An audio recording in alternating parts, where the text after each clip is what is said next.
ആകെയുള്ള 12-ൽ 12 നേടുമെന്നാണ് UDFിന്റെ കണക്കുകൂട്ടൽ. 5 എണ്ണം പിടിച്ചെടുക്കുമെന്ന് LDFും കരുതുന്നു. പെരിന്തൽമണ്ണ നഗരസഭ നിലനിർത്തും. പൊന്നാനി, വളാഞ്ചേരി, മഞ്ചേരി മുനിസിപ്പാലിറ്റികൾ പിടിച്ചടക്കും. ഒരു തവണ LDF ഭരിച്ച മലപ്പുറം നഗരസഭയും ഇത്തവണ ചുവപ്പിക്കും. വലിയ പ്രതീക്ഷയിലാണ് ജില്ലയിലെ LDF.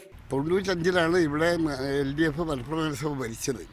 2015 ആവർത്തിക്കുമെന്നുള്ള ശുഭപ്രതീക്ഷയാണ് ഞങ്ങൾക്കുള്ളത്. കഴിഞ്ഞ തവണ നഷ്ടപ്പെട്ട പെരിന്തൽമണ്ണയടക്കമുള്ള 12 നഗരസഭകളും ഭരിക്കുമെന്നാണ് UDF നേതൃത്വത്തിന്റെ പ്രതീക്ഷ. ചില മുനിസിപ്പാലിറ്റികളിൽ പ്രതിപക്ഷത്ത് ഒരംഗം പോലും ഉണ്ടാവില്ലെന്ന അമിത ആത്മവിശ്വാസവും നേതാക്കൾക്കുണ്ട്. തിരങ്ങാടി നഗരസഭയിൽ UDF ഒരു പ്രതിപക്ഷം പോലും ഇല്ലാതെ UDFിൻ്റെ തികഞ്ഞ ആധിപത്യത്തിൽ ഭരണത്തിലേറാൻ പോകുന്നു എന്നുള്ളതാണ് 39 ഡിവിഷനുകളിൽ നിന്നുള്ള തെരഞ്ഞെടുപ്പ് രംഗങ്ങൾ ബോധ്യപ്പെടുത്തുന്നത്. കഴിഞ്ഞ തവണ 7 നഗരസഭകളായിരുന്നു മലപ്പുറത്തുണ്ടായിരുന്നത്. ഇത്തവണ അത് 5 എണ്ണം വർദ്ധിച്ച് 12 ആയി. റഹീസ് റഷീദ്, മീഡിയ 1, മലപ്പുറം.